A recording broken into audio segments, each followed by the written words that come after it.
The ice moon had Stay no with me, name, the fight isn't only a over. designation I won't research yield, not station budge. Theta 7. You're def. It clung to Stay the with dark me, the side fight of a isn't gas over. giant, I a won't frozen yield, not scar budge. of me at You're all, def. and concrete buried 3 miles beneath a glacier that had never seen sunlight. The wind here did not whisper. It screamed.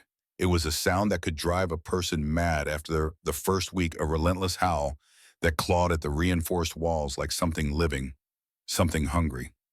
Dr. Sarah Winters stood in the observation bay, her breath fogging the triple-layered glass as she watched the storm tear across the ice fields.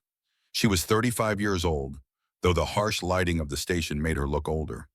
Her hair was the color of winter itself, a pale platinum blonde pulled back in a severe knot that emphasized the sharp angles of her face. Her eyes were blue, but not the warm blue of summer skies. They were the cold blue of deep ice, the kind that never melts. She wore the white coat of the Imperial Science Division, pristine, despite the grime that covered everything else in this godforsaken place. On her lapel, a small silver pin marked her rank, lead xenobiologist, living weapon development program. It was a title that had once filled her with pride. Now it felt like a brand. Behind her, the creature stirred. Sarah turned from the window.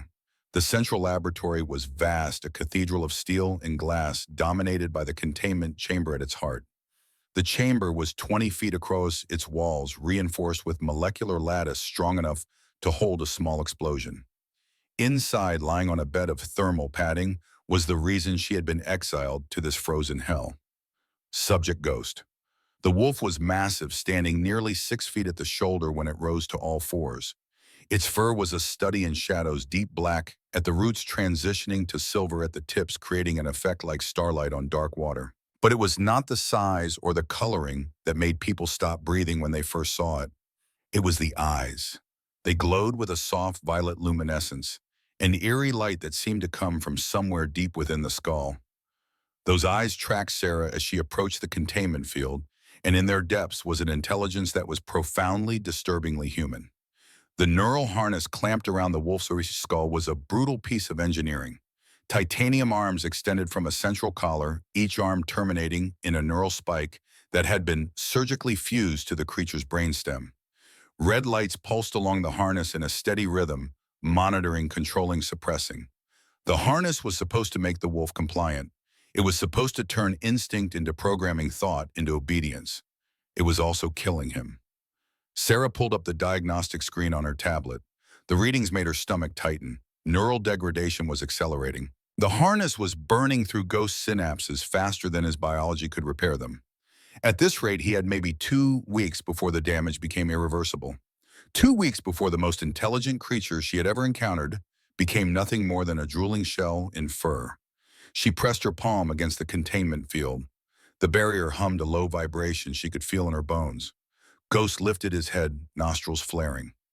Even through the field, even through the sterile, recycled air of the station, he could smell her, could recognize her. "I'm sorry," Sarah whispered. "Walrusmer."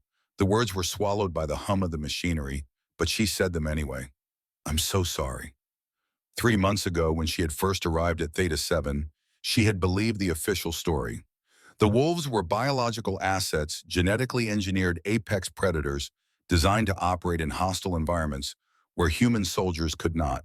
They were weapons tools, no different from a rifle or a drone. That was what her uncle had told her when he had secured this position for her. Her Senator Richard Winters was a man who did not waste words on sentiment. He had raised Sarah after her parents died in a transport accident when she was 8 years old. He had given her the best education money could buy, had opened doors that would have remained closed to an orphan with no connections. And he had been very clear about what he expected in return. "Build better tools, Sarah," he had said the day she left for Theta 7. "The Empire needs strength, not sentiment. Sentiment is a weakness we cannot afford." She had believed him. She had wanted to believe him because the alternative was admitting that the man who had raised her, the man who had been the only family she had left, was a monster. But then she had started working with Ghost, and everything had changed. The wolves were not engineered from scratch. They were native to this moon, a species the Imperial survey teams had designated as Canis umbra, shadow dogs. They were pack hunters, highly intelligent, capable of rudimentary tool use, and they were telepathic. Not in the sense of reading minds or broadcasting thoughts, but through something the xenobiology texts called empathic resonance. They could feel each other's emotions, could sense pain and fear and joy across miles of frozen wasteland. It was how they coordinated hunts, how they maintained pack cohesion. The Empire had seen that ability and recognized its potential. Soldiers who could feel each other's emotions would never break rank. They would fight to the death to protect their pack. So the Empire had taken the wolves, had clamped neural harnesses onto their skulls to force obedience, and had tried to turn empathy into a weapon. But there had been a problem. To make the wolves smart enough to follow complex tactical orders, the Empire had to leave the emotional centers of their brains intact. And emotions, it turned out, were not so easily controlled. The wolves had gone mad. They had killed their handlers, had torn apart entire training facilities.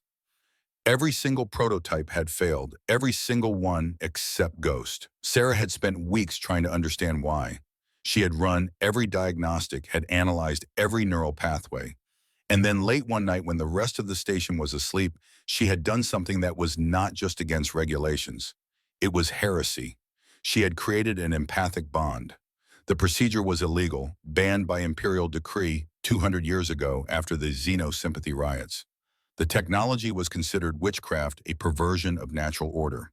But Sarah was a scientist, and she understood that it was not magic. It was neurology. It was the deliberate creation of a feedback loop between two nervous systems, a bridge that allowed emotions to flow both ways.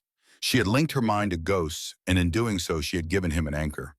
When the harness tried to drive him mad with pain and conflicting commands, he could feel her calm, her determination, her refusal to break. And it had worked. Ghost had stayed sane because she was sane. He had survived because she had given him a reason to survive. But it had cost her. The bond was not one-sided. She felt his pain now, a constant ache at the base of her skull. She felt his confusion, his rage at the captivity, his desperate longing for the pack he had been torn from. And she felt something else, something that terrified her more than any of the official consequences if she were caught. She felt his love, not the mindless devotion of a trained animal, not the dependency of a creature on its keeper. It was deeper than that, more complex. Ghost loved her the way a person loves another person, with gratitude and trust, and the fierce protectiveness of someone who has found the only good thing in a terrible world. And Sarah, despite everything she had been taught, despite every warning her uncle had drilled into her about the dangers of anthropomorphizing research, subjects loved him back. The comm panel on the wall crackled to life, making her jump. "Dr. Winters, this is Command. We have an incoming priority alert. Imperial military transport inbound, ET, 20 minutes. Security breach reported in Sector 7. All personnel are to remain at their stations until the situation is contained." Sarah's hand tightened on her tablet. Security breach. That was code for something that had gone very, very wrong. She pulled up the external cameras. Through the swirling snow, she could see lights moving across the landing pad, not the steady white lights of a research shuttle. These were the harsh red strobes of a combat dropship. And coming down the access tunnel from the main hangar, she could see figures in tactical armor moving with the practiced efficiency of soldiers who had done this before. Her heart began to pound. This was not a routine inspection. This was a raid. Sarah looked back at Ghost. The wolf was on his feet now, hackles raised, lips pulled back from teeth that were designed to tear through bone. He could sense her fear through the bond, and it was triggering every protective instinct in his massive frame. She had to make a choice. She could stay here, could cooperate with whatever was about to happen, could trust that the Empire had a good reason for sending armed soldiers to a remote research station. Or she could trust the instinct that was screaming at her that something was deeply, fundamentally wrong. Sarah pulled up her personal files on the tablet. She had been working on a data analysis for the past 2 weeks, cross-referencing the Wolf program's deployment schedules with Imperial military operations. What she had found had kept her awake at night. The Wolves were not being prepared for deployment on hostile frontier worlds. They were being staged near major population centers. New Washington, Detroit Arcology, the Texas Megaplex. Every major city in the American Empire had a pack of wolves in holding, waiting for activation orders. And the activation protocols were not defensive. They were designed for crowd control, for hunting down specific targets in urban environments, for suppressing dissent. The Empire was not building weapons to fight external enemies. They were building tools to terrify their own citizens. Sarah made her decision. She pulled a small data chip from her pocket, one she had prepared weeks ago in case this moment ever came. It contained everything. The deployment schedules, the activation protocols, the genetic records proving the wolves had been developed years before the official program started. It was evidence of a conspiracy that went all the way to the top of the Imperial Military Command. She encrypted the chip with a code only she knew, then slipped it into a shielded case on her belt. If she was about to be arrested, she needed to get this information to someone who could use it, someone outside the system. The laboratory doors hissed open. Sarah turned her face carefully composed into the mask of professional calm she had perfected over years of dealing with military oversight. The man who entered was tall, well over 6 feet, with the build of someone who had spent a lifetime in combat zones. His face was weathered, creased with lines that spoke of too many years squinting into hostile suns. His hair was dark, shot through with gray at the temples, cut military short. His eyes were gray, the color of gunmetal, and they moved across the laboratory with the focused assessment of a predator evaluating a kill zone. He wore the black and gray tactical armor of an Imperial Special Operations unit, and on his shoulder was a patch she recognized, the Frontier Division. These were not regular soldiers. These were the Empire's troubleshooters, the units they sent when a problem needed to disappear. "Dr. Winters." His voice was deep, roughened by years of shouting orders over the scream of engines and gunfire. "Captain," Sarah replied, reading the rank insignia on his chest. She did not move from her position near the containment field. "I wasn't informed we were expecting company." The captain's attention moved past her to Ghost. The wolf was a statue of barely contained violence, every muscle tensed, violet eyes fixed on the intruder with an intensity that made most people step back involuntarily. The captain did not step back. If anything, he leaned forward slightly, studying the creature with the same clinical interest Sarah might have shown, examining a new specimen. "Captain Marcus Kane," he said, his focus still on the wolf. "We received a distress signal from this station 3 hours ago, something about a containment breach and multiple casualties." Sarah felt ice water flood her veins. "There has been no containment breach, Captain, and no casualties. Someone sent you false information." Kane finally looked at her. His expression was unreadable. "Then you won't mind if my team conducts a sweep of the facility, standard protocol, when we receive a distress call." "I mind very much," Sarah said, her voice hardening. "This is a classified research facility. Your security clearance, impressive as I'm sure it is, does not extend to xenobiological programs. You need authorization from the Science Division Director before you can—" "The Science Division Director sent us," Kane interrupted. He pulled a data pad from his belt and held it out to her. "Signed orders. We're here to conduct an immediate audit of the living weapon program. Apparently there have been concerns about protocol violations." Sarah took the pad with hands that she willed not to shake. The orders were genuine. She recognized Director Moss's electronic signature. But the language was careful, bureaucratic. They were not here to audit the program. They were here to audit her. Someone had found out about the empathic bond. She looked up at Kane. "I assume you're going to want to see the primary subject." "That would be a good place to start." Sarah turned back to the containment field. "Subject Ghost, designation 7, the only successful integration of neural control systems with Canis Umbra neurology. He's the proof of concept for the entire program." Kane moved to stand beside her, studying the wolf through the shimmering barrier. "He's bigger than the briefing material suggested. They're an apex predator species. Size is an advantage in this environment. And the neural harness, that's what makes him controllable." Sarah's jaw tightened. The harness provides an interface for command protocols. It suppresses certain instinctual behaviors and enhances compliance with tactical directives. It was all true. It was also a complete lie. The harness was a torture device, and every word of the official description made her want to scream.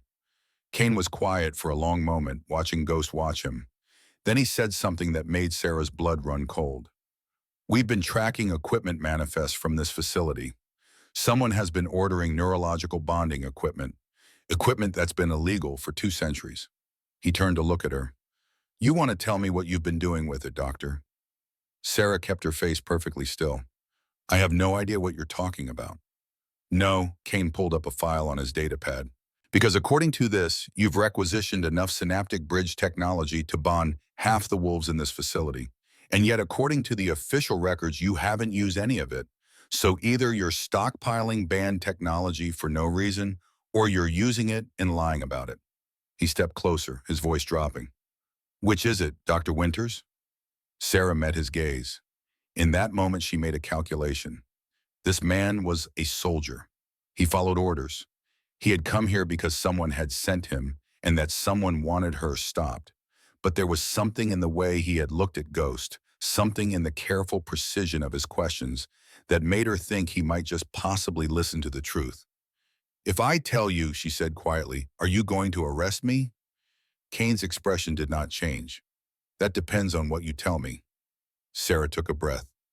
The harness system doesn't work. Not the way they told you it does. The wolves go insane. Every single one of them tears itself apart or kills everyone around it within weeks of activation. The only reason Ghost is still functional is because I created an empathic bond with him. I gave him an anchor. Without it, he would be just as mad as all the others. You created an illegal neural link with an experimental weapon. I saved his life. He's not alive, Doctor. He's government property. Sarah felt anger flash through her hot and bright. He is more alive than half the people in the imperial government. He thinks, he feels, he makes choices. The only difference between him and you is that he has 4 legs and better judgment. For the first time, something that might have been amusement flickered across Kane's face. Better judgment. He wouldn't invade a research station on falsified orders just because someone told him to. Kane was quiet for a moment. Then he said, you think the orders are false? I think someone wants me silenced. And I think you're being used as the instrument. The laboratory doors opened again, and 3 more soldiers entered, rifles raised. Kane held up a hand, and they stopped, but did not lower their weapons. Search the facility, Kane ordered.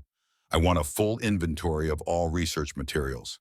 If you find anything that matches the banned equipment list, tag it and prepare it for transport. The soldiers moved past them, disappearing into the maze of corridors that led to the storage levels. Kane turned back to Sarah. You have a choice, Doctor. You can cooperate with this audit, answer all our questions, and maybe walk away with your career intact. Or you can keep protecting your illegal experiment, and I guarantee you'll be in a detention cell by the end of the day. Sarah looked at Ghost. The wolf was trembling now, a fine vibration that ran through his entire massive frame. He could feel her fear, her anger, her desperation. And he was responding to it the way a pack member always responded when one of their own was threatened. She placed her hand against the containment field again. Immediately she felt the bond flare to life, a rush of sensation that was not quite thought and not quite emotion. Ghost was asking a question. Not in words, but in a language older than words. Do you trust him? Sarah closed her eyes. Did she? Kane was a soldier, a man who had spent his life following orders. But he was also here talking to her instead of immediately putting her in restraints. He was giving her a chance to explain, and that meant something. She opened her eyes and looked at Kane. 3 weeks ago, I discovered something. The deployment schedules for the Wolf program. They're not being sent to frontier worlds. They're being staged in American cities. The Empire is planning to use them for domestic crowd control. They're building tools to terrify their own citizens into submission. Kane's expression remained neutral, but she saw something shift behind his steady gaze. That's a serious accusation. It's the truth. And someone high up in the military command knows I found out. That's why you're here, not to audit the program, to make me disappear before I can tell anyone. And if I believe you, what then? Sarah pulled the data chip from her belt and held it out to him. Then you take this. It has all the evidence, the deployment schedules, the activation protocols, everything. You get it to someone outside the military chain of command, someone who can expose this. Kane looked at the chip, but did not take it. Why me, Yao? Because you're here, because you ask questions instead of just following orders, because I am out of options and out of time. For a long moment, Kane said nothing. The silence stretched between them, heavy with the weight of the choice he was about to make. Over the years, Marcus Kane had learned to read people. It was a skill that had kept him alive through 2 decades of combat operations. He could spot a liar at 50 paces, could sense desperation and deception in the set of shoulders or the angle of a gaze. Dr. Sarah Winters was terrified. But she was not lying. He had seen the deployment schedules too buried in classified briefings he was not supposed to have access to. He had wondered about them, had felt the wrongness of staging biological weapons near civilian populations. But he had told himself it was not his place to question, that smarter people than him had made those decisions. Now looking at this woman who had risked everything to do what she thought was right, he realized that blindly following orders was not loyalty, it was cowardice. He reached out and took the chip, closing his fist around it. "If this is what you say it is," he said quietly, "then we're both committing treason. We're saving lives." Kane pocketed the chip. "I'll need to verify this information. If it checks out, I'll find a way to get it to the right people. But you need to understand something, Doctor. If I do this, there's no going back. For either of us." Sarah nodded. "I know." An alarm shrieked through the laboratory so loud it made Sarah flinch. Red emergency lights began to strobe, and the calm voice of the station's AI filled the air. "Warning, unauthorized detonation detected. Structural integrity compromised in sectors 4 through 9. Emergency evacuation protocols initiated." Kane's hand went to his comm. "Command, this is Kane. What the hell is happening?" The response was drowned out by the sound of an explosion, a deep bass rumble that shook the floor beneath their feet. Sarah grabbed the edge of the containment console to keep from falling. Ghost was on his feet, snarling, the violet light of his eyes blazing. Kane was already moving, barking orders into his comm as he headed for the doors. He paused at the threshold and looked back at Sarah. "Get to the emergency evac shuttle, now." "What about Ghost?" "Leave him, that's an order." Sarah looked at the wolf. Through the bond, she could feel his terror, his confusion. The explosions had triggered every prey instinct in his massive frame, and the harness was screaming conflicting commands into his brain. Flee, attack, submit. The neural feedback was tearing him apart. If she left him here, he would die. Either the station would collapse around him, or the harness would burn through the last of his sanity and leave him a drooling shell. She looked at Kane. "I can't. Doctor, I can't leave him." She moved to the containment controls, her fingers flying across the interface. "He'll die. We'll all die if you don't move." Sarah entered her override code. The containment field flickered and dropped. Ghost surged forward, and for a moment Sarah thought she had made a terrible mistake. The wolf was a blur of shadow and fury, teeth, bared claws extended. Then he was beside her, pressing his massive shoulder against her legs, his body a warm, solid weight that anchored her to the floor. She buried her hand in his fur, feeling the racing beat of his heart through the empathic bond. Kane swore. "You just released an experimental weapon in the middle of an emergency. Do you have any idea?" Another explosion cut him off, this one close enough to throw Sarah against the containment console. Alarms were screaming now, overlapping each other into a wall of noise that made it impossible to think. Through the observation window, she could see flames licking up the ice walls of the canyon outside. This was not an accident. Someone had sabotaged the station. Someone wanted to make sure there were no survivors. Kane grabbed her arm. "We're leaving, both of you. Move." They ran through corridors that were filling with smoke and the acrid smell of burning insulation. Emergency doors were slamming shut, trying to contain the damage, but the explosions kept coming, each one closer than the last. Ghost ran beside Sarah, his body low to the ground, his violet eyes cutting through the smoke like searchlights. They reached the main hangar to find chaos. Station personnel were scrambling for the evacuation shuttles, shoving and shouting over the screaming alarms. Kane's soldiers were trying to maintain order, but it was a losing battle. One of the fuel tanks had ruptured, and flames were spreading across the hangar floor in a lake of liquid fire. Kane's comm crackled. "Captain, this is Lieutenant Rivera. We've got wounded in Sector 6. The medical bay is on fire. We need immediate evac." Kane swore. He looked at Sarah. "Get on that shuttle. I'm going back for my people." "Captain." "That's not a request, Doctor." He turned and ran back into the smoke-filled corridors without another word. Sarah stood frozen for a moment, torn between the instinct to run and something else. Something she could not quite name. Then Ghost nudged her leg hard and she stumbled toward the nearest shuttle. The pilot was a young man she vaguely recognized from the station's engineering crew. His face was pale with fear. "Dr. Winters, thank God. We need to go now. The whole station is coming down." "Wait, there are soldiers coming back." Captain Kane went to, "I don't care if the Emperor himself is coming back. We lift off in 30 seconds or we're all dead." Sarah looked back at the corridor Kane had disappeared into. Smoke was pouring out now, thick and black. She could hear more explosions in the distance, a chain reaction that was tearing the station apart from the inside. She made a choice. She grabbed the pilot's arm. "You lift off when I say you lift off." "Dr. Winters, I'm the senior Imperial officer on this station and you will follow my orders." The pilot's eyes widened, but he nodded. Sarah watched the corridor. Seconds ticked by, each one feeling like an eternity. Ghost pressed against her leg, whining softly. Through the bond, she could feel his distress, but also his absolute trust. He would stay here with her until the station collapsed around them, if that was what she chose.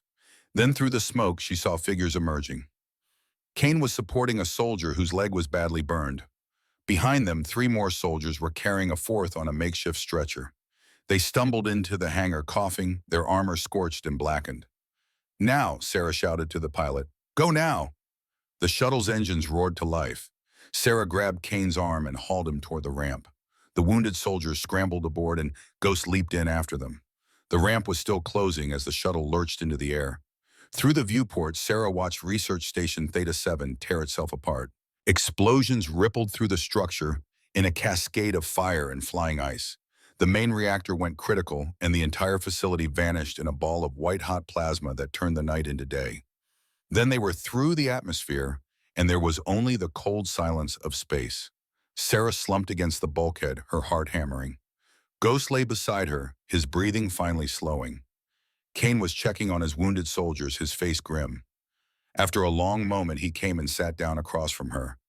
"That chip you gave me, I'm going to need you to tell me everything."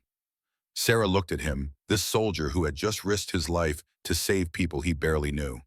"Why did you go back for them?" Kane's expression was unreadable. "Because they're my people. I don't leave my people behind. Even when it costs you, especially then." Sarah pulled Ghost's head onto her lap, her fingers working through the thick fur.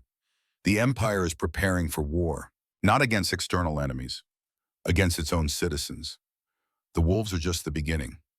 There are other programs, other weapons designed to crush dissent before it can even start. And my uncle, Senator Winters, is one of the architects." Kane was quiet for a long time. Then he said, "Your uncle is Richard Winters, the High Counselor." "Yes. And you're telling me he's planning to deploy biological weapons against American cities? I'm telling you he's building a cage, and he's going to use fear to lock every person in the Empire inside it." Kane looked at the data chip in his hand. "If this is true, if I verify this, and it checks out, there's going to be a reckoning. People are going to die. The Empire might tear itself apart." "People are already dying," Sarah said quietly. "They're just dying quietly where no one has to see." Kane closed his fist around the chip. "Then I guess we better make sure they see." The shuttle's comm crackled to life. It was the voice of the pilot, strained and tight with fear. "Dr. Winters, Captain Kane, we have a problem. Imperial cruiser just dropped out of hyperspace. They're hailing us. They're ordering us to cut engines and prepare to be boarded." Sarah's blood turned to ice. She looked at Kane. "They're not here to rescue us." Kane was already on his feet, moving toward the cockpit. "How long until they're in weapons range?" 3 minutes, maybe less." Sarah stood, her hand resting on Ghost's head. The wolf was on his feet instantly, reading the tension in her body through the bond. She followed Kane to the cockpit. The cruiser was massive, a wedge of gray metal bristling with weapons. It hung in the void like a predator, blocking their path to the jump point. Kane was studying the tactical display. "That's the Retribution, flagship of the 4th Fleet. Someone pulled a lot of strings to get that ship here this fast. Can we outrun it? In this bucket, not a chance." The comm crackled again. "Shuttle 7 Theta, this is Imperial Cruiser Retribution. You are ordered to power down all systems and prepare for boarding. Failure to comply will be considered an act of piracy and will be met with lethal force." Sarah looked at the chip still clutched in Kane's hand. They're here for that. Someone knew I had evidence. They destroyed the station to cover their tracks, and now they're here to make sure we don't talk. Kane's jaw tightened. Then we don't give them the chance. He turned to the pilot. Can you jump from here? The pilot's eyes widened. Not safely. We're too close to the planet's gravity well. The calculations alone would take. I didn't ask if it was safe. I asked if you could do it. The young man swallowed hard, then he nodded. I can do it, but I can't promise where we'll end up. Anywhere is better than here. Kane turned to Sarah. Strap in. This is going to be rough. Sarah pulled Ghost to the back of the shuttle and secured him as best she could with emergency restraints. The wolf whined, sensing her fear through the bond, but he did not resist. She strapped herself into a crash seat beside him and closed her eyes. Through the viewport, she could see the Retribution moving into firing position. Red targeting lasers swept across the shuttle's hull. Then the pilot hit the jump drive and the universe turned inside out. The transition was violent, a wrenching sensation that made Sarah's stomach heave. Ghost let out a sound halfway between a howl and a scream. Then just as suddenly as it had started, it was over. They were in open space, stars scattered like diamonds on black velvet. The pilot was bent over his console, fingers flying across the controls. We made it, he breathed. We actually made it. Kane was checking the nav computer. Where are we, Outer Rim, near the Devil's Rosary. It's an asteroid belt, mostly smugglers and outlaws, not exactly Imperial territory. Good. That's exactly where we need to be. Sarah unbuckled and moved to the front of the shuttle. What happens now? Kane looked at her, and in his steady gaze, she saw the same determination she felt burning in her own chest. Now we verify this information, and if it's what you say it is, we find a way to expose it, no matter what it costs. Sarah thought about her uncle, about the man who had raised her and taught her that strength meant crushing anything that stood in your way. She thought about Ghost, about the bond they shared, and what it had taught her about the real meaning of strength. It's going to cost everything, she said quietly. Kane nodded. I know, but some things are worth the price. Through the bond, Sarah felt Ghost's agreement.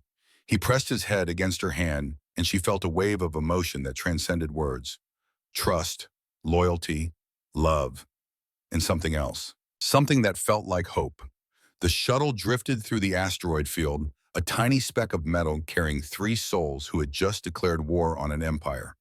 Behind them, the cruiser Retribution was already calculating their jump trajectory, already mobilizing forces to hunt them down. But for now, in this moment, they were free. Sarah looked at Kane. I need to tell you something about the bond I created with Ghost. It's not just a neural link, it's permanent. If he dies, I'll probably suffer massive brain damage, maybe die. And if I die, he goes insane. Kane absorbed this information without visible reaction. So you're telling me we're protecting 2 targets instead of 1.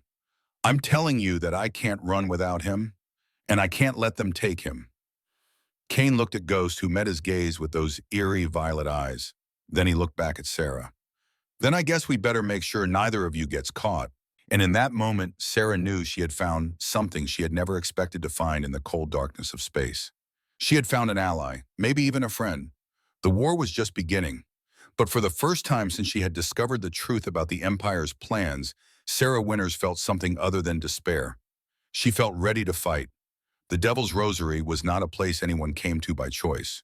It was a graveyard of asteroids, the shattered remains of a planet that had torn itself apart millions of years ago in some cosmic catastrophe. The rocks tumbled through space in chaotic orbits, creating a maze that was nearly impossible to navigate without intimate knowledge of the constantly shifting paths. That was exactly why it had become a haven for smugglers, pirates, and anyone else who needed to disappear from the watchful eyes of the Empire. Station 14 clung to the largest of the asteroids like a parasite, a ramshackle collection of pressurized modules and docking bays that had been built, abandoned, rebuilt, and expanded so many times that no one could say with certainty who had originally constructed it. The station's population fluctuated between 500 and 5,000, depending on the season and what contraband was currently moving through the shipping lanes. Sarah stood at the viewport of their rented quarters, watching the other ships come and go. Their stolen shuttle had been stripped for parts within hours of landing. The pilot, a young man named Chen, had taken his payment and disappeared into the station's depths, probably to drink away the memory of the narrow escape they had made. That had been 3 days ago. 3 days of hiding in a two-room cube that smelled of recycled air and desperation. 3 days of watching Kane verify the information on the data chip, his face growing grimmer with each file he opened. Ghost paced behind her, restless in the confined space. The wolf had adapted better than she had expected to the artificial gravity and recycled air, but he hated being caged. Through their bond, Sarah could feel his frustration like a low-level itch beneath her skin. He wanted to run, to hunt, to feel the bite of real wind in his fur. "I know," she murmured, not turning from the window. "I know. Just a little longer." Kane emerged from the back room, his face shadowed with exhaustion. He had not slept more than a few hours since they had arrived, spending every waking moment cross-referencing the deployment schedules with military transit logs he had hacked from unsecured commercial databases. "It's worse than you thought," he said without preamble. "The Wolf program is just one piece. There are 3 other biological weapon initiatives running in parallel. Swarm insects designed to deliver targeted bioagents, aquatic predators for coastal population centers, and something called Project Silence that's so heavily classified I can't even find a description." Sarah turned from the window. "How many cities?" "All of them. Every major population center in American territory has at least one asset staged within 50 miles. They're calling it Operation Safeguard. The official story is that these are defensive measures against potential terrorist attacks, but the activation protocols tell a different story." He pulled up a holographic display. Red dots appeared over a map of North America, each one representing a staging area. There were dozens of them, forming a net that covered the entire continent. The triggers for activation are not external threats. They're internal: mass protests, labor strikes, political demonstrations, anything that the High Council deems a threat to stability. Kane's voice was flat, deliberately emotionless, but Sarah could see the anger burning in his steady gaze. "Your uncle and his allies are preparing to turn the empire into a prison, and they're going to use fear of these creatures to justify it." Sarah felt something cold settle in her chest. She had known it was bad. She had suspected it went deeper than just the wolves, but seeing it laid out like this, seeing the scope of the conspiracy, made her feel small and powerless. "We need to take this public," she said. "Get it to the media, to the opposition parties, to anyone who can—" "They'll bury it," Kane interrupted. "The Ministry of Information controls every major news outlet. Opposition parties are funded by the same corporations that profit from military contracts. If we just dump this data, it'll be called a hoax, deep fake, terrorist propaganda." He closed the holographic display. "We need something more, something they can't spin." "Like what?" Kane looked at Ghost. The wolf had stopped pacing and was watching them with those unsettling violet eyes.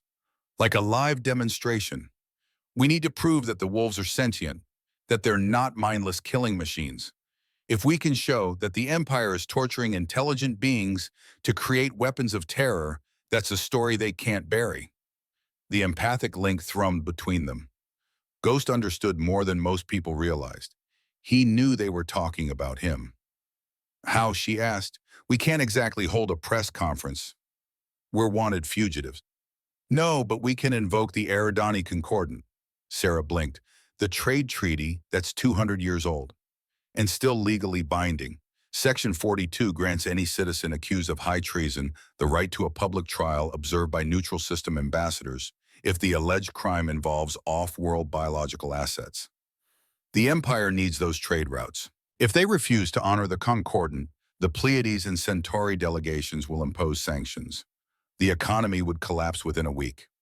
Sarah saw where he was going. "You want to demand a trial."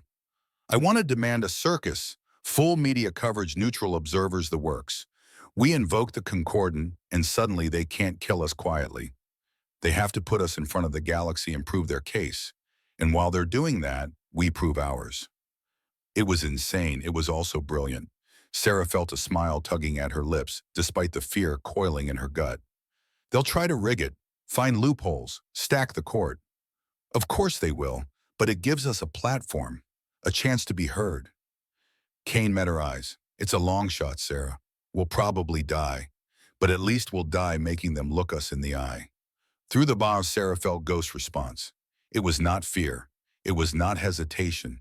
It was a fierce, burning determination that mirrored her own. Then we need evidence, she said, more than deployment schedules and activation protocols. We need the biological records. Proof that the Empire knew these creatures were sentient and tortured them anyway. Proof that the Wolf program existed long before the official start date. The archive moon, Kane said. Neosin, it's where the Empire stores all classified research data. If the original experimental records exist anywhere, they're there. Neosin is 3 jump points away and surrounded by orbital defense platforms. I know. Sarah looked at him. This soldier who had risked everything to help her, who had chosen conscience over duty. Why are you doing this, Marcus? He was quiet for a long moment. When he spoke, his voice was low, almost confessional. I spent 20 years following orders.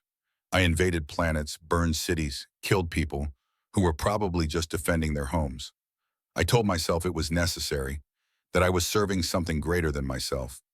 He paused, gathering his thoughts. Sarah waited, giving him space. There was a village on the frontier. 3 years ago, Intel said they were harboring insurgents. We got orders to clear it. Full tactical sweep. Kane's jaw tightened. When we got there, it was just families. Farmers, old people, children. But the orders were clear. Clear the village. Sarah felt her stomach drop. What did you do? I followed orders. The words were bitter. I always followed orders. I watched those people dying and I told myself it wasn't my fault. I was just the instrument. The blame was on whoever gave the command. He looked at Ghost. The wolf was watching him with those ancient, knowing eyes. Then I met a wolf who showed more humanity than the people giving me orders. A creature that chose compassion when it had been programmed for violence. And I realized I'd been serving the wrong cause my whole life. Kane's gaze returned to Sarah. I can't undo what I've done, but maybe I can stop it from happening again. Before Sarah could respond, the door chimed. Both of them tensed. Kane's hand went to the pistol concealed under his jacket. Expecting someone, he asked quietly. Sarah shook her head. She moved to the door panel and checked the security feed. A woman stood in the corridor outside wearing the colorful patchwork clothing of a station trader. Her face was weathered, her hair a wild tangle of gray and black streaked with beads. Dr. Winters, the woman called out, her voice muffled by the door but still audible. I know you're in there. I have something you need. Sarah exchanged a glance with Kane. He nodded, positioning himself out of sight of the door with his weapon drawn. Sarah opened it a crack. The woman grinned, revealing teeth that had been replaced with silver implants. Smart, cautious, good. You're going to need that. She held up a data slate. Name's Kira. I'm an information broker. And I've got something that's going to save your life. How did you find us? Kira's grin widened.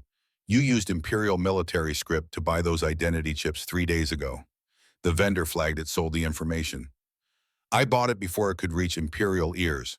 Cost me a fortune, but watching the Empire squirm, priceless. Sarah did not lower her guard. What do you want? I want to help. See, I've been tracking Imperial movements through this sector, and 3 days ago, a whole lot of military traffic started heading this way. Cruisers, destroyers, even heard rumors of Truth Knights being deployed. Kira's grin faded. They're hunting you, and they're going to find you unless you move. Soon. Kane stepped into view, weapon still in hand. Why tell us this? Kira looked at him, unimpressed by the gun. Because the Empire destroyed my home colony when I was a kid. Glassed the whole planet because we wouldn't pay their protection taxes. I've spent 30 years moving contraband, helping refugees, doing whatever I can to stick a knife in their back. So when I hear about a scientist and a soldier who stole classified data and are trying to expose the government's dirty secrets, she smiled. That's the kind of knife I want to help sharpen. Sarah made a decision. She opened the door fully. Come in. Kira entered, her eyes immediately going to Ghost. The wolf had positioned himself between the door and Sarah, hackles raised. For a long moment, woman and beast stared at each other. Then Kira laughed. Well, hell, the rumors didn't do him justice. He's magnificent. Ghost's ears flicked forward. Through the bows, Sarah felt his surprise. People usually reacted to him with fear or disgust. Admiration was new. You said you could help us, Kane said, not holstering his weapon. Hello, Kira set her data slate on the small table. I can get you off this station before the Empire arrives. I've got a ship. Not much to look at, but she's fast, and she's got stealth plating that'll keep you off scanners. And I know routes through the Rosary that'll lose any tail you pick up. In exchange for what? A copy of whatever data you're sitting on. I don't care about using it myself, but I know people. Resistance sells independent journalists, even a few sympathetic politicians. I can get your information to people who'll actually do something with it. Sarah looked at Kane. He gave a tiny nod. They needed allies, and Kira's offer was more than they had any right to expect. We're going to Neosin, Sarah said. We need to access the Imperial archives. Kira's eyebrows rose. Neosin. That's a fortress, Ariel. Orbital weapons platforms, atmospheric shielding the works. You can't just walk in there. We don't have a choice. We need the biological research records. Without them, we can't prove the Empire knew what they were doing. Kira was quiet for a moment, her silver teeth worrying her lower lip. Then she nodded. All right, I can get you close. There's a blind spot in the orbital defenses where commercial debris haulers make their approaches. You go in pretending to be a salvage crew, you might get to the surface before they realize what you are. She grinned. Might. When can we leave? Kane asked. 2 hours. My ship's docked in Base 7. Be there, don't be late. And for the love of all that's holy, find a way to disguise that wolf. He's a little too memorable. After Kira left, Sarah and Kane worked quickly. They fabricated identification papers using equipment Kira had provided, creating false identities as salvage contractors. Kane became Michael Stone, a grizzled ship captain with a fabricated service record. Sarah became Elena Cross, a materials analyst. Ghost was the bigger problem. They could not hide him completely, but Sarah had an idea. Using medical supplies from the station's black market, she created a holographic shroud that projected the image of a large piece of equipment when draped over the wolf. To scanners, Ghost would look like a cargo container. To the naked eye, he was a shimmering, semi-transparent mass that could pass for a floating anti-grav pallet if no one looked too closely. This is insane, Kane muttered, as he helped Sarah adjust the projector nodes in the shroud's fabric. We're going to get caught. Probably, Sarah agreed, but we're out of better options. Ghost tolerated the shroud with stoic patience, though Sarah could feel his discomfort through the bond. The holographic field created a faint buzzing sensation against his fur that was intensely annoying. They made their way to Base 7 through the station's maintenance quarters, avoiding the main thoroughfares where Imperial informants might be watching.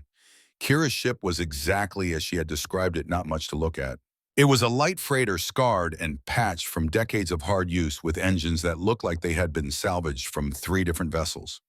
But when they boarded, Sarah saw that the interior was immaculate. The systems were new, the controls responsive. This was a ship maintained by someone who understood that in space, attention to detail was the difference between life and death. Kira was in the pilot's seat, running pre-flight checks. Welcome aboard the Wandering Star. Strap in. We launch in 5. The launch was smooth, professional. Kira navigated the asteroid field with casual expertise, threading the ship through gaps that made Sarah's stomach clench. Within 20 minutes, they were clear of the Rosary and jumping to hyperspace. Sarah found a quiet corner of the cargo bay and sat down with Ghost. She removed the holographic shroud, and the wolf immediately shook himself as if trying to dislodge the memory of the uncomfortable field. He settled beside her, his massive head resting on her lap. Through the bond, she felt his question. Where are we going? It was not words. It was never words. But the meaning was clear, transmitted through the empathic link they shared. Sarah stroked his fur. Somewhere dangerous. We're going to get proof that you and your kind are not weapons, that you're people. And then we're going to make the whole galaxy see it. Ghost's response was complex, layered. Trust, fear, determination, and underneath it all, love. The bone-deep certainty that wherever she went, he would follow. Kane found them an hour later. Kira says we'll reach Neosin in 6 hours. Once we're there, we'll have maybe 30 minutes before the automated systems flag our credentials as false. That's all the time we'll have to get in, find the data, and get out. What about the data transfer? Sarah asked. The biological records are going to be massive. We can't just download them to a data chip. Kane was quiet for a moment. Then he said, What if we use Ghost? Sarah's hand stilled in the wolf's fur. What do you mean? You said the empathic bond allows for neural data transfer. That's how you stabilized him, right? By linking his nervous system to yours. What if we could use that link to transfer the archived data directly into his organic memory? Sarah's mind raced. It was possible, theoretically. The empathic bond created a bridge between nervous systems. If she could interface that bridge with the archive's computer systems, she could route data through her own neural pathways into Ghost's brain. His organic memory was vast, far larger than any conventional data storage. But it would be agonizing for both of them. And there was no guarantee Ghost's mind could handle that volume of information without damage. It would hurt him, she said quietly. I know, but it might be our only option. Sarah looked into Ghost's violet eyes. Through the bond, she felt his response before she could even ask the question. He was willing. If it meant stopping the Empire from creating more creatures like him, from torturing more of his kind, he would endure the pain. All right, Sarah said, but I'll need to modify the interface. Create a buffer to prevent neural overload, and we'll need a direct connection to the archive mainframe. Kane nodded. I'll work on getting us access. You focus on keeping both of you alive. The next 6 hours passed in intense preparation. Sarah worked with what limited medical equipment the ship carried, creating a custom neural interface that could bridge the gap between biological and digital systems. It was crude improvised, but it might work. Kira brought them in on an approach vector she had used dozens of times before transmitting salvage contractor credentials that had been purchased from a corrupt Imperial clerk. The orbital defenses scanned them, ran the credentials through verification databases, and cleared them for landing. They were in. Neosin was a dead moon, airless and gray. The surface was pockmarked with craters and the massive windowless structures of the Imperial archives. These were the vaults where the Empire buried its secrets, storing everything from weapons research to political scandals in hardened underground facilities. Kira set them down in a commercial landing zone near the main archive entrance. You've got your 30 minutes. Maybe less if their systems are running faster than usual. I'll keep the engines hot. You're not back by then. I'm gone. Understood, Kane said. He looked at Sarah. Ready? Sarah nodded, though she felt anything but ready. Ghost stood beside her, the holographic shroud once again making him appear as an indistinct mass of equipment. Through the bond, she felt his steady presence, his absolute trust. They made their way to the archive entrance, presenting their credentials to the automated security system. The heavy doors ground open and they descended into the depths of the facility. The archives were a maze of white corridors and climate-controlled vaults. They followed the directory to the biological research section, taking lifts down through layer after layer of security. Each checkpoint accepted their false credentials, and Sarah felt her tension rising with each successful passage. It was too easy. Something was wrong. They reached the vault designated for xenobiological weapons research. The terminal at the entrance required a secondary authorization, one their credentials did not include. Kane pulled out a hacking module, a piece of illegal tech that Kira had provided. He interfaced it with the terminal and lines of code began to scroll across the screen. 2 minutes, he said quietly. Sarah stood, watch her heart hammering. Ghost pressed against her leg, sensing her fear. The lock disengaged. The vault door swung open, revealing a vast, circular room lined with crystalline data storage modules. In the center was a master terminal, its screen glowing softly in the dim light. Sarah moved to the terminal and began searching the biological database. Files upon files of experimental records stretching back decades. She found the Wolf program easily. The official records claimed it had begun 5 years ago. But as she dug deeper, accessing archived files that had been marked for deletion, she found the truth. The program was 40 years old. Generation after generation of wolves had been captured, experimented on, tortured, in the name of creating the perfect weapon. The Empire had known from the beginning that the wolves were sentient.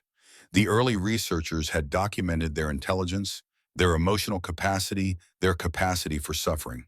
And the High Council had ordered the research to continue anyway. Sarah felt sick. She pulled the custom neural interface from her pack and looked at Ghost. This is going to hurt. I'm sorry. Through the bond, Ghost sent back acceptance. He understood. He was ready. Sarah placed the interface nodes against Ghost's skull just behind his ears, where the neural harness had created access ports. She placed the other end against her own temple. Then she connected a data cable to the terminal. Do it, she said to Kane. Kane initiated the download. The effect was instantaneous and overwhelming. Data flooded through Sarah's consciousness like a tidal wave, a torrent of information that threatened to drown her. She gasped, her hands clutching the edge of the terminal as she fought to maintain the connection. Through the bond, she felt Ghost's agony. The wolf's mind was not designed to process data in this format. It was like trying to pour an ocean through a straw. His body convulsed, muscles spasming as his brain struggled to accept the impossible load. Sarah gritted her teeth and forced herself to stay conscious. She could feel the data passing through her, could glimpse fragments of the files as they raced by.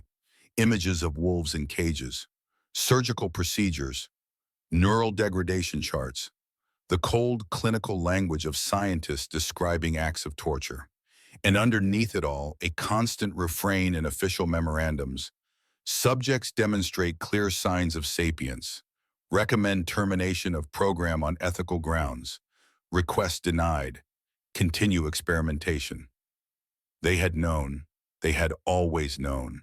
The download was halfway complete when the alarms began to scream. Kane swore. "We've been made. Security protocols just locked down the entire facility." Sarah could not respond. She was locked in the data stream, unable to break the connection without losing everything. Through the bond, she felt Ghost's determination. He was holding on, enduring the pain, refusing to let go. The vault doors ground open. Figures in Imperial Spectre armor flooded in, weapons raised. These were not ordinary soldiers. These were the Empire's Ghost elite operatives trained for situations exactly like this. Kane moved to intercept them, his own weapon firing in controlled bursts. But there were too many of them. A stun round caught him in the shoulder and he went down hard. The lead Spectre aimed at Sarah. "Step away from the terminal, now." Sarah could not step away. The download was at 70%. If she broke the connection now, they would lose everything. A voice crackled through the Spectre's comms, cold and authoritative. "Don't fire on the woman. Orders from high command. She's Senator Winter's niece. Capture only. The wolf and the soldier are expendable." Kane pushed himself up despite the stun round's effects. "They want you alive," he growled. "That's why they are holding back." Through the bond, Ghost made a choice. The wolf tore free of the holographic shroud in an explosion of fabric and flickering light. He was a blur of shadow and fury, hitting the first Spectre with enough force to dent the man's armor. The holographic distortion fell away, revealing Ghost in all his terrifying glory. The Spectres hesitated for a fraction of a second, shocked by the sight of the massive alien predator in their midst. That fraction was enough. Ghost moved through them like a nightmare made flesh. But even in the midst of combat, even with his mind burning from the data overload, he did not kill. He disabled. He disarmed. He threw them against walls with enough force to crack armor, but not skulls. The download hit 90%. More Spectres were coming. Sarah could hear their boots in the corridor, could hear the commands being shouted. They were being overwhelmed. 95%. A Spectre got past Ghost's guard and fired at the terminal. The shot went wide, but it was close enough to make Sarah's heart stop. If they destroyed the terminal before the download completed, this would all be for nothing. 98%. Kane was back on his feet, bleeding from a gash on his forehead, firing his weapon with grim precision. He was buying them seconds, precious seconds. 99%. Sarah felt the data stream begin to slow. The torrent became a river, then a stream. Ghost was shaking his legs, barely holding him upright. Through the bond, Sarah could feel his mind fragmenting under the strain. He was at his limit. 100%. Sarah tore the interface nodes free. Ghost collapsed, his massive body hitting the floor like a felled tree. Sarah dropped beside him, her hands frantically checking his vital signs through the bond. He was alive but barely conscious. His mind was a confused jumble of data and pain and exhaustion. "We have to go," Kane shouted. He grabbed Sarah's arm, hauling her to her feet. "Can he walk?" "I don't know." Ghost stirred. Slowly, agonizingly, he forced himself to his feet. His legs trembled, but he stood. Through the bond, Sarah felt his will, iron hard despite the agony. He would not be left behind. They ran. The corridors were a maze of white walls and emergency lights. Spectres appeared around every corner, and Kane fought them off with a combination of tactics and desperation. Sarah supported Ghost, one hand buried in his fur, using the bond to lend him strength. They burst out of the archive entrance into the gray daylight of Neoson's surface. Kira's ship was still there, engines glowing, ramp extended. The smuggler was leaning out of the cockpit, waving frantically. Move, move, move! They scrambled up the ramp. The moment they were aboard, Kira slammed the engines to full power. The ship lurched into the sky, accelerating so hard that Sarah was thrown against the bulkhead. Through the viewport, she saw the archive facility receding below them. And rising from the other side of the moon, she saw 3 Imperial interceptors, their weapons already tracking the fleeing freighter. They're locking on, Kira shouted. Hang on! The ship bucked and weaved as Kira threw it into evasive maneuvers. Laser fire stitched across the void close enough to make the hull groan. One shot clipped the port stabilizer and alarms began to wail. We're not going to make it, Kane yelled. Sarah looked at Ghost. The wolf was lying on the deck, his sides heaving. But through the bond, she felt it. The data. Stored in the vast biological memory of his brain. Evidence that could bring down an empire. They had done it. They had the proof. Now they just had to survive long enough to use it. Kira's voice cut through the chaos. Got an idea. It's stupid, but it might work. Do it, Sarah shouted. The ship rolled, presenting its belly to the pursuing interceptors. For a moment, Sarah thought Kira had lost her mind. Then she saw it. They were diving not away from the moon, but toward it, specifically toward a massive crater that was venting steam from some underground thermal vent. She's going to use the steam as cover, Kane breathed. They plunged into the crater, and suddenly they were blind. The steam was so thick it obscured everything.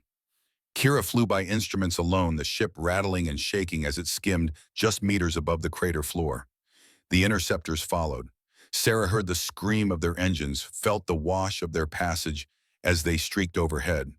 Then there was a massive explosion, and the ship was thrown sideways by the shockwave. One of the interceptors had misjudged the terrain. It had crashed into the crater wall at full speed. Kira used the confusion to punch the engines hard, rocketing up out of the crater and into open space. The remaining 2 interceptors tried to follow, but they were disoriented, their sensors blinded by the steam. By the time they cleared the interference, Kira had already engaged the hyperdrive.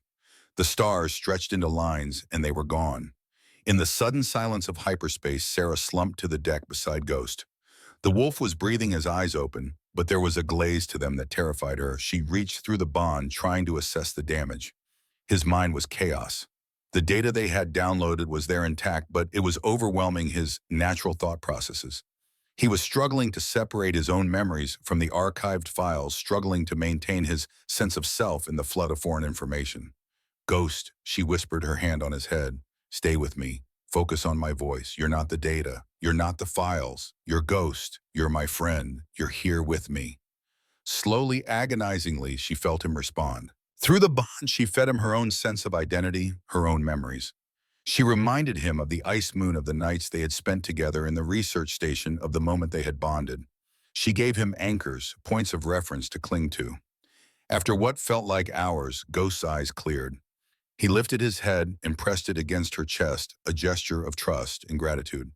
Kane knelt beside them, his face grim. We have the data. Now what? Sarah looked up at Ian. Now we do exactly what you suggested. We invoke the Eridani Concordant. We demand a public trial, and we make them listen. Kira appeared in the doorway, her face smudged with grease. You people are absolutely insane. You know that, right? Sarah smiled despite her exhaustion. Probably, but we're also right, and that has to count for something. Kira shook her head. You're going to need help, more than I can provide. But I know people, good people who hate the Empire as much as you do. She paused. There is a resistance network. Not much, just a bunch of scattered cells who've been fighting the Empire's reach for years. They could use someone like you, someone with proof of what the government is really doing. Sarah looked at Kane, then at Ghost. The wolf's violet eyes were clear now, focused. Through the bond, she felt his agreement. Then take us to them, Sarah said. It's time to start a revolution. The capital of New Washington had not slept in 3 days. The city sprawled across the surface of Europa, Jupiter's ice moon, a monument to humanity's reach into the outer system. Massive habitat domes covered hundreds of square miles, their transparent surfaces offering breathtaking views of the beige giant hanging in the eternal night sky. But tonight, no one was looking at Jupiter. Every eye was fixed on the screens broadcasting from Unity Plaza. Sarah Winters stood in a safe house apartment 20 stories above the plaza, watching the preparations below. The Hall of Justice was lit like a beacon, every spotlight aimed at its soaring obsidian columns. Crowds were already gathering behind security barriers, thousands of people jostling for position to witness what was being called the trial of the century. She pressed her palm against the window, feeling the faint vibration of the city's life support systems humming through the glass. Somewhere out there in a luxury tower in the government district, her uncle was watching the same preparations. Senator Richard Winters, High Counselor of the Interior, architect of Operation Safeguard, the man who had raised her, the man who had taught her that strength meant crushing anything that stood in your way, the man she was about to destroy. Second thoughts, Kane asked from behind her. Sarah did not turn. Every single minute of every day since we sent that transmission. 2 weeks ago, they had broadcast their demand across every open channel in the system. Sarah had stood in front of a camera ghost at her side and invoked the Aradani Concordant.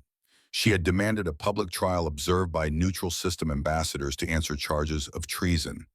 And she had made it clear that if the Empire refused, she would release the biological research data to every news outlet in the galaxy. The Empire had been forced to comply.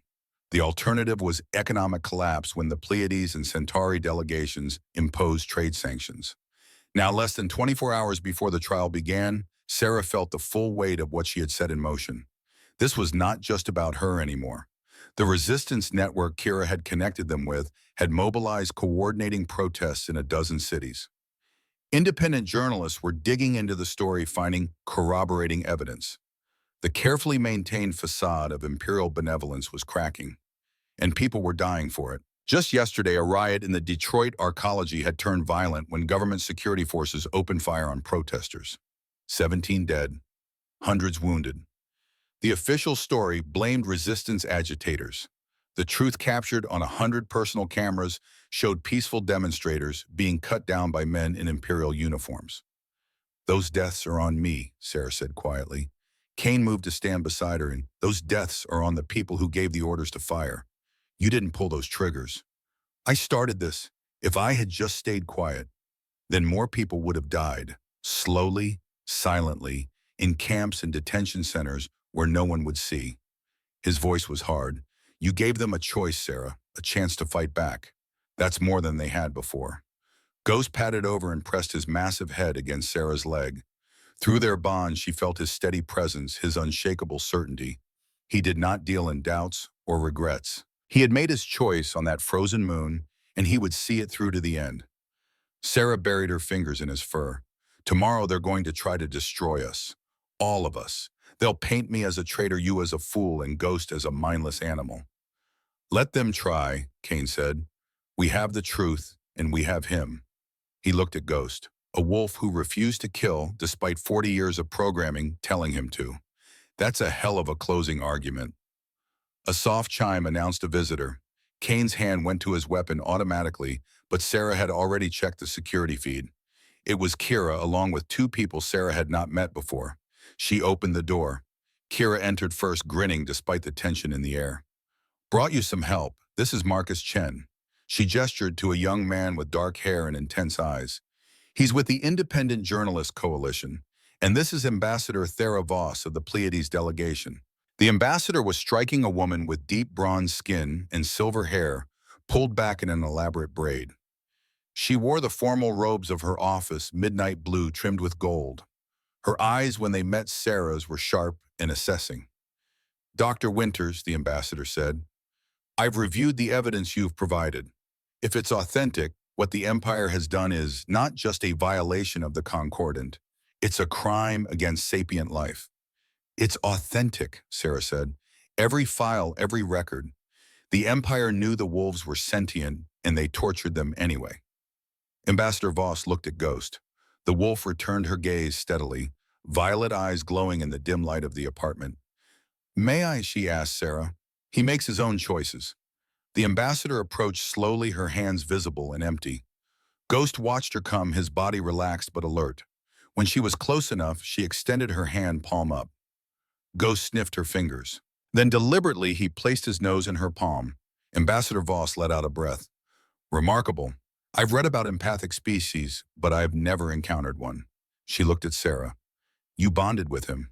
Yes. That was illegal. I know. It was also the most courageous act of civil disobedience I've seen in 40 years of diplomatic service. The ambassador withdrew her hand. Tomorrow the prosecution is going to argue that you're a criminal who stole government property and fled to avoid justice. They're going to claim the wolf is a dangerous animal that needs to be destroyed. Sarah felt her stomach tighten. I know. So we need to change the narrative. We need to make this about what the Empire did, not what you did. Ambassador Voss pulled out a data pad. I've been coordinating with the other neutral delegations. We're going to push for an open format trial, public testimony, full media access. The Empire wanted this to be a quiet condemnation. We're going to turn it into an interrogation of their entire biological weapons program. Marcus Chen spoke up. I've been compiling testimonies from former research staff, people who left the program because they couldn't stomach what they were being asked to do. They're willing to testify, but they're terrified of retaliation. They should be, Kane said grimly. The Empire doesn't forgive whistleblowers. Then we protect them, Sarah said. We make sure their testimonies are recorded and distributed before they can be silenced. If something happens to them, it becomes evidence of the Empire's guilt. They spent the next hours planning. Chen would coordinate with other journalists to ensure that even if the official broadcast was cut, independent feeds would continue. Ambassador Voss would leverage diplomatic pressure to keep the trial format open. Kira would maintain escape routes in case things went catastrophically wrong. Sarah would do what she had been preparing for since the moment she had bonded with Ghost. She would stand in front of the galaxy and tell the truth. The morning of the trial dawned clear and cold. Sarah dressed in simple clothes, deliberately plain. She was not here to impress. She was here to speak. Ghost wore no restraints. Sarah had been adamant about that. He would enter the Hall of Justice as a free being or not at all. The Empire had reluctantly agreed, knowing that forcing the issue would undermine their own case. Kane accompanied them wearing his old military dress uniform. Sarah had asked him why, and he had simply said, "Because I want them to remember I was one of theirs, that I chose you over them." The transport to the Hall of Justice moved through streets lined with protesters and counter-protesters. Some held signs supporting Sarah. Others called for her execution. The divide was sharp, violent. Security forces kept the two groups separated, but Sarah could see the tension crackling in the air. The Hall of Justice was everything she remembered from childhood visits with her uncle. Soaring ceilings supported by pillars of black obsidian. Hundreds of seats arranged in a vast amphitheater. And at the center, the gravity containment platform where the accused would stand. The hall was packed. On the left side sat the Imperial Loyalists, a sea of military uniforms and government officials. On the right sat representatives from a dozen neutral systems, along with accredited journalists and members of the public who had won the lottery for seats. Sarah walked to the containment platform, Ghost at her side, Kane slightly behind. The murmur of the crowd fell silent as they took their positions. The Chief Justice entered, a Centauri elder with skin like aged leather and eyes that had witnessed centuries of history. He moved with deliberate slowness, allowing the weight of the moment to settle over the assembled crowd. "This tribunal is convened under the authority of the Eridani Concordant," he said, his voice amplified to fill the vast space. "Dr. Sarah Winters stands accused of theft of imperial property, treason, and sedition. How does the accused plead?" Sarah stepped forward. "Not guilty, Your Honor. But I'm not here to defend myself. I'm here to accuse the Empire." A ripple of shock went through the Loyalist section. The Chief Justice raised a hand for silence. "You'll have your opportunity to present evidence, Dr. Winters. But first the prosecution will make its case." The High Inquisitor was a man named morose, thin, and sharp-featured, with eyes like chips of ice. He approached the platform with the confidence of someone who had never lost a case. "Your Honor, the facts are simple," Morose began. "Dr. Winters stole classified biological assets. She fled from lawful arrest. She has spread disinformation designed to undermine public confidence in the government. Her actions have directly led to riots and civil unrest across American territories." He turned to face Sarah. "She claims to be acting on principle. I say she's a criminal who used her position to commit treason, and she should be punished accordingly. And what of the wolf? The Chief Justice asked. Moros barely glanced at Ghost. A biological weapon, dangerous and unpredictable. It should be terminated immediately for public safety. Sarah felt Ghost's response through their bond.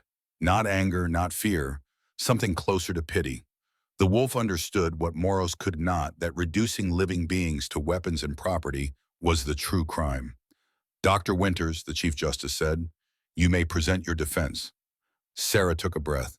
This was it.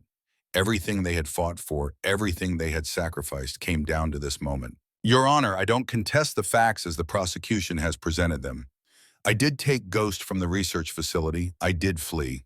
And yes, my actions have contributed to civil unrest. She paused. But I did not commit treason. The Empire did. They committed treason against the very principles they claimed to uphold. She pulled out a datapad and activated it. The screens around the hall flickered to life, displaying a document. This is a research report from 37 years ago, the first comprehensive study of Canis umbra neurology. The conclusion is clear. These creatures are sapient. They have self-awareness, emotional complexity, and the capacity for abstract thought. The Empire knew this, and they proceeded with the weapons program anyway. Morris interrupted. Old research improperly obtained. Inadmissible. The data was obtained from Imperial archives, Sarah shot back. Archives that the Empire has been attempting to purge for weeks. Why would they destroy their own records if they had nothing to hide? Ambassador Voss stood. Your Honor, the Pleiades delegation moves to admit the evidence. The Concordance specifically allows for whistleblower protections in cases involving crimes against sapient species. The Chief Justice considered. Motion granted. The evidence will be admitted. Continued Dr. Winters. Sarah brought up more files. These are medical records showing systematic torture of wolf subjects, neural degradation caused by the control harnesses, psychological profiles documenting the mental anguish of captive wolves, hundreds of subjects over 4 decades. The Empire knew they were causing suffering to intelligent beings, and they did it anyway. She turned to face the crowd, specifically the section where she knew her uncle would be sitting. This is not a weapons program. This is slavery, and the Empire planned to deploy these enslaved beings in American cities to crush political dissent. The Loyalist section erupted. Shouts of lies and traitor filled the hall. The Chief Justice called for order, but the damage was done. The carefully maintained narrative was crumbling. Moros recovered quickly. Emotional appeals and forged documents. The doctor has no proof that these creatures are anything more than sophisticated animals. Animals can be trained to perform complex tasks, but that doesn't make them sapient. Sarah smiled. She had been waiting for this. Then let's test that claim. Your Honor, I request permission to demonstrate ghost sapience through direct examination. The Chief Justice leaned forward. Explain. The legal standard for sapience under concordant law requires 3 criteria: self-awareness, ability to understand abstract concepts, and capacity for moral reasoning. I propose to demonstrate all 3. Moros laughed. This is absurd. The creature can't speak. How can it demonstrate anything? It doesn't need to speak, Sarah said. Watch. She turned to Ghost. Through their bond, she sent a request, not a command. The choice was his. Ghost stepped forward. He approached the Chief Justice's bench with calm, measured steps. When he reached it, he lowered his head in a gesture of respect, and then did something that made the entire hall go silent. He reached out with one massive paw and touched a data pad that had been left on the clerk's table. The screen lit up, showing a logic puzzle, one of the standard tests used to evaluate candidates for legal training. The crowd watched in stunned silence as the wolf studied the screen. The puzzle was not simple pattern matching. It required understanding of symbolic logic of cause and effect of abstract relationships between concepts. Seconds ticked by. The hall held its breath. Ghost's first move was hesitant, a touch of one claw to a symbol. The screen updated, then faster, pattern emerging, connections forming. Moros laughed nervously. See, it's just random. Ghost completed the sequence. The screen flashed green. Correct. Time 2 minutes 47 seconds. Score 94th percentile. The hall exploded into chaos. Even the Loyalists had stopped shouting, too shocked to process what they had just witnessed. Moros was speechless. Around the hall, people were whispering, arguing, trying to reconcile what they had been told with what they had just seen. The Chief Justice cleared his throat. Impressive, but that's only one criterion. Sarah nodded. Self-awareness requires understanding of one's own existence as separate from others. Ghost, can you demonstrate? Through the bond, she felt Ghost's amusement. The wolf walked to the center of the platform and looked directly at the largest camera drone. He raised his paw and placed it over his own chest. Then he looked at Sarah and placed his paw on her shoulder. Two separate beings, two separate identities. The gesture was so simple, so clear, that even Moros could not argue against it. And moral reasoning, the Chief Justice asked. Sarah's expression grew serious. That's the most important test, and it's already been passed. She brought up security footage from the research station escape weeks ago. The images showed Ghost in combat with Imperial soldiers. Frame by frame, she demonstrated what Kane had seen Ghost disabling without killing, protecting without destroying, choosing mercy when he had every reason to choose violence. He was programmed to kill, Sarah said quietly. 40 years of torture, of neural conditioning, of being told that humans were threats to be eliminated. And yet, when given the choice, he chose compassion. That's not programming. That's morality. The hall was silent. Even the loyalists had stopped shouting. Sarah turned to face her uncle's section directly.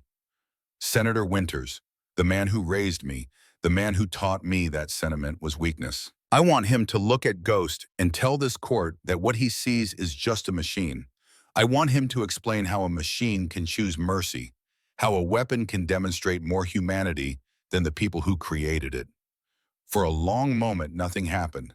Then a figure stood in the VIP box. Senator Richard Winters was exactly as Sarah remembered.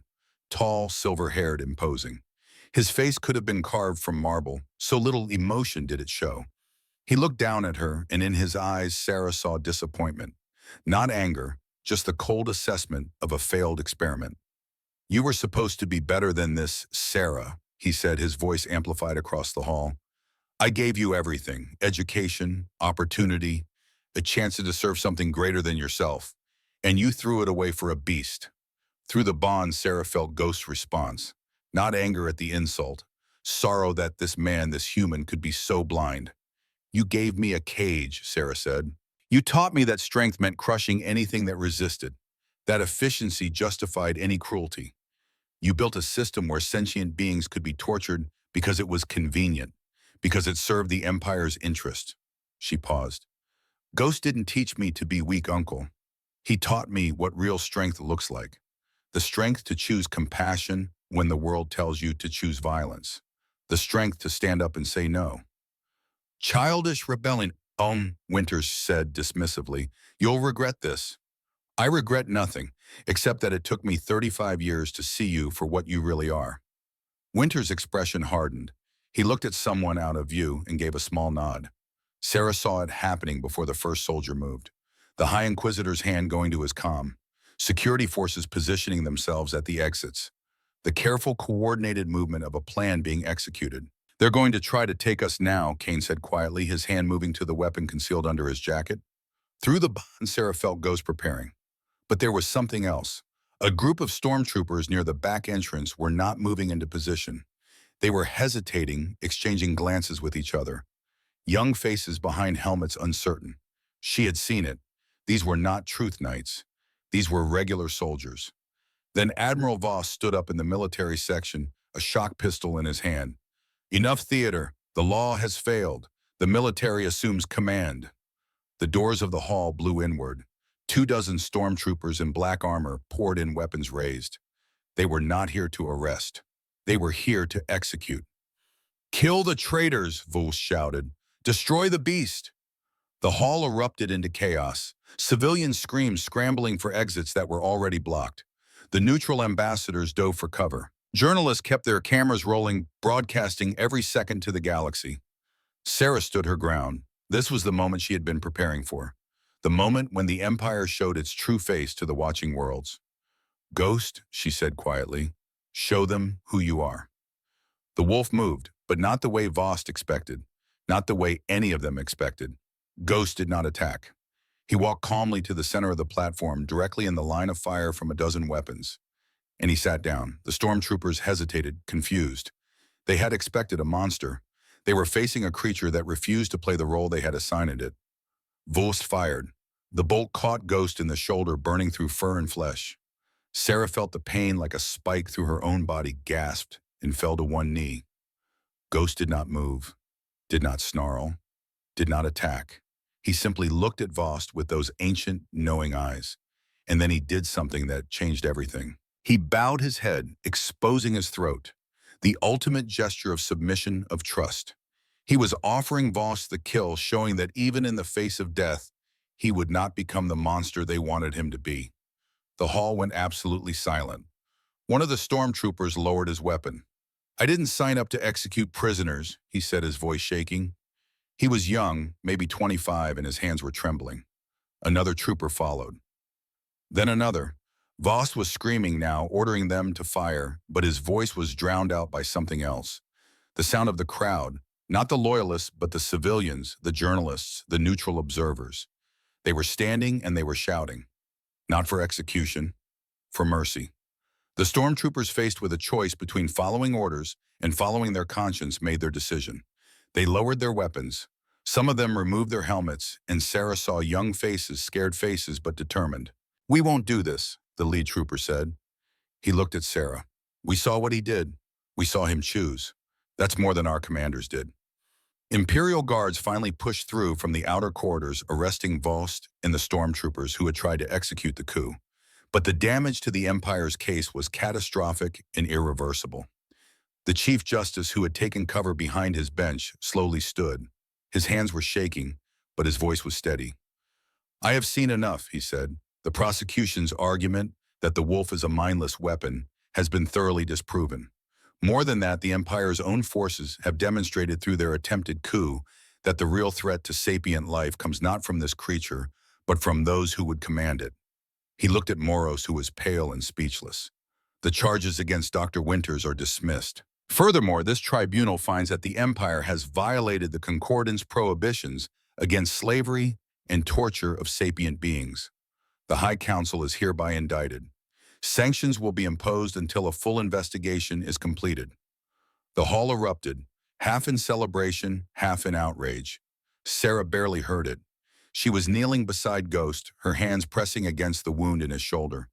The bolt had gone deep, but not deep enough to be fatal. Through the bond, she felt his pain, but also his triumph. They had done it. They had won. Kane was beside her, using his medical kit to stabilize the wound. "We need to get him to a real doctor." "I know someone," Ambassador Voss said, appearing at Sarah's side. "A Pleiades medical facility not far from here. They specialize in xenobiology. They can help." Sarah looked up at her, tears streaming down her face. "Thank you. Thank you, Dr. Winters. You've given the galaxy something it desperately needed. Hope." The next hours were a blur. Ghost was transported to the medical facility where surgeons worked to repair the damage from Vost's shot. Sarah stayed by his side the entire time, using the bond to keep him calm to ease his pain. Kane coordinated with the Resistance Network and the neutral delegations. The evidence from Ghost's biological memory was being distributed across the galaxy. Journalists were comparing it with the Empire's official records, finding discrepancies and lies.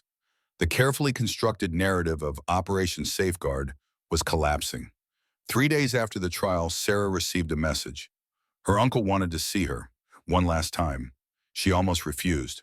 But Ghost nudged her hand, and she felt his quiet encouragement through the bond. Closure, he seemed to say, was necessary. She found Senator Richard Winters in a detention cell awaiting transfer to a penal colony. He looked smaller, somehow diminished by the loss of his power. "You destroyed me," he said without preamble. "No, Uncle. You destroyed yourself. I just made sure everyone could see it." He was quiet for a long moment. "Then I raised you to be strong." "You raised me to be cruel. Ghost taught me the difference." She stood to leave, then paused at the door. "I hope someday you understand what you did, not just to the wolves, to yourself." She walked out and did not look back. 3 weeks later, Sarah stood on the landing pad of the New Washington spaceport. The city behind her was transformed. Protests had given way to celebrations. The High Council had been dissolved. New elections were being organized with neutral observers ensuring fairness. The empire had not fallen, but it had been forced to change. And that was enough. The ship waiting for her was beautiful, a sleek exploration vessel gifted by the Centauri delegation. It was named Pathfinder, and it represented everything Sarah had fought for. Freedom, choice, the right to explore the galaxy without being bound by fear or tyranny. Kane was loading the last of the supplies checking systems with the practiced efficiency of a lifetime soldier. But he was not a soldier anymore. He was an explorer, a partner in the journey Sarah was about to begin. Ghost stood beside her, his shoulder wound healed to a pale scar beneath his silver-black fur.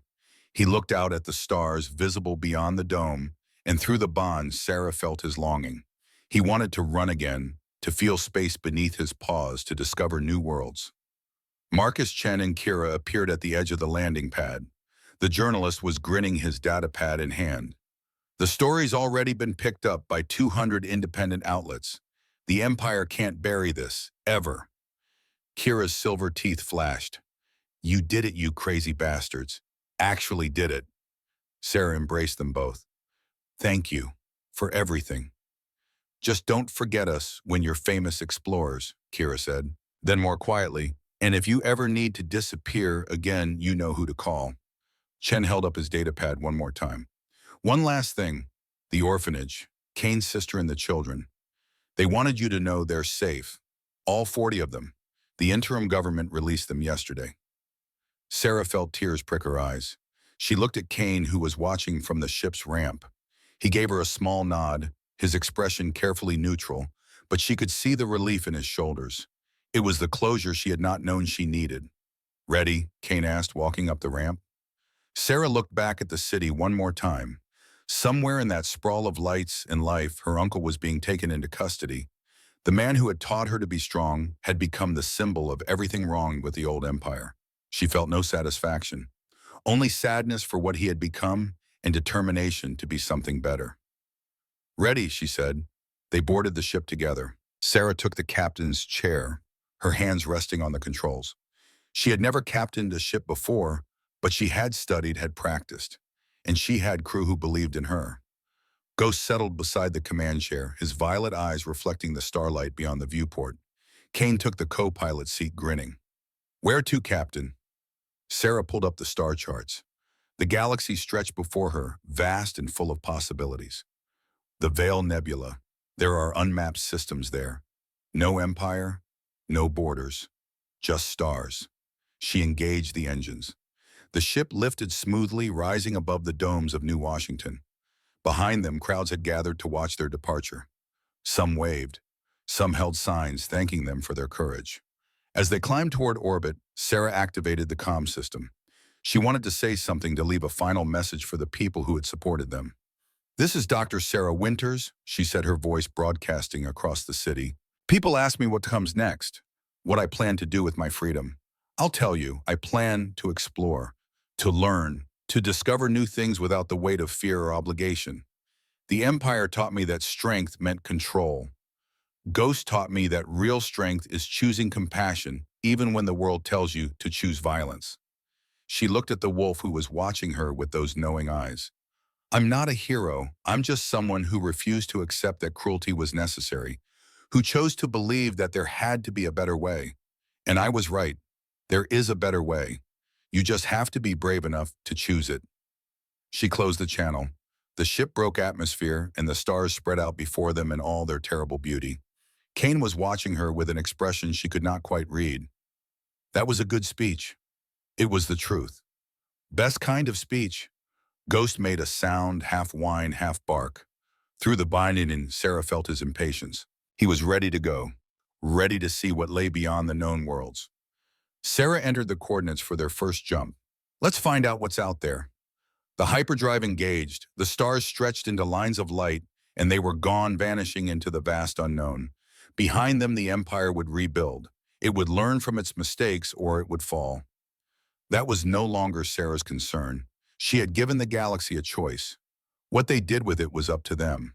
She had her own path to follow now, a path of her own choosing with companions who had proven themselves in fire and blood, a soldier who had learned to question orders, a wolf who had taught humanity what it meant to be human, and a scientist who had discovered that the most important experiment was the one she was conducting on herself, the experiment of living free. As the Pathfinder raced through hyperspace toward uncharted systems, Ghost rested his head on Sarah's knee. Through their bond, she felt his contentment, his absolute trust in whatever came next. And for the first time in her life, Sarah Winters felt the same. Not certainty, not control, just the quiet confidence that whatever the universe threw at them, they would face it together. The galaxy was vast. There were worlds to explore, species to meet, discoveries to make. And they had all the time in the universe to find them. The journey was just beginning, and it was going to be extraordinary.